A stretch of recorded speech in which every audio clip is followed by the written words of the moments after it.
So I was walking along a path the other day and I noticed this.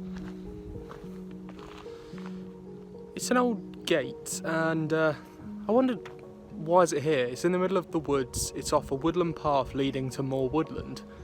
Where does it lead? And then I saw this gate and I thought, okay, this is interesting. They're both in the middle of the woods leading nowhere. Why are they here? Where do they lead? So I did some digging. I took a closer look at the gates and found that they said A&J Main Co Limited on the side, Glasgow and London, and I wondered what that meant.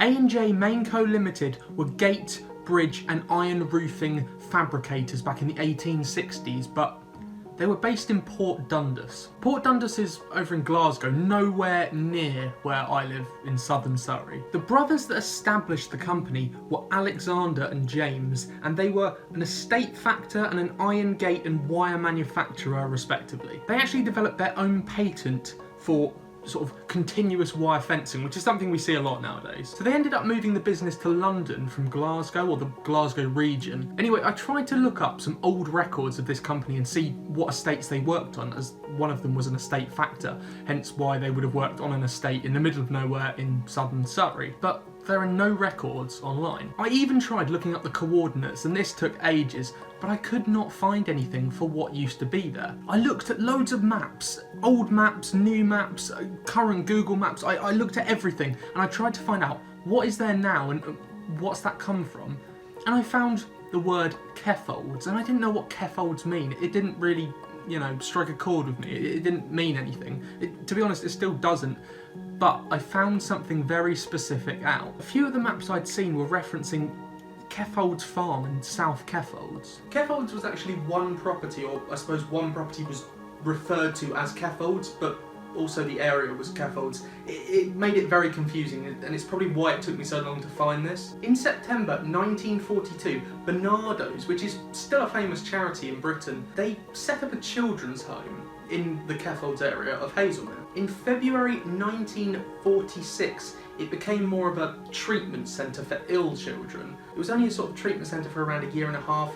Fast forward to 1947, and actually it was turned back into a sort of a children's home, I suppose. In 1958, the residents were moved up to Croydon, and a different international charity took over the property. And when they took over ownership, they started bringing in World War II refugee children.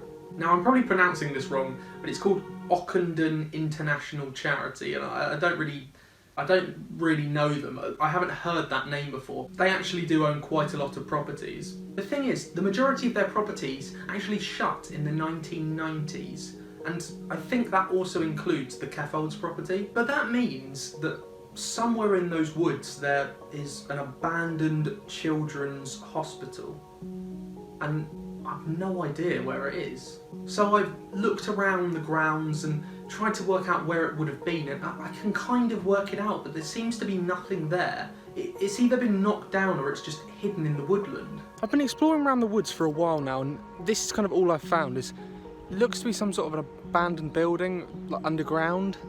Yeah, I'm not really sure what it is. I think I sort of worked out where the driveway would have been, and so from that I can kind of guess what the guest house would have been, which is now a property in itself. There's kind of some quite architecturally impressive walls at the front, and I suppose that marks the entrance to the property, but I'm not entirely sure about that. The crazy thing is, what I think is the outhouse is now a house, and it's valued at almost £4 million, but it's the third most expensive property on that very specific postcode, on that street, which means that there's bigger houses somewhere. That kind of makes sense. This guest house is big, but it's not huge. But how expensive and how huge is this property that is hidden? Considering the price and the land size, it's probably unbelievable and absolutely incredible if it's still there. It's probably hidden in the woods, or it was knocked down, but I can't find any records to prove which one is right. So that is as much as I can find. I think I can kind of see where the private land is and where the boundaries are, so I'm assuming there's something hidden over in those woods, but I suppose I'll never be able to see the huge site of Keffolds Manor, and until then, all we have that we can see is a gate that leads to nowhere.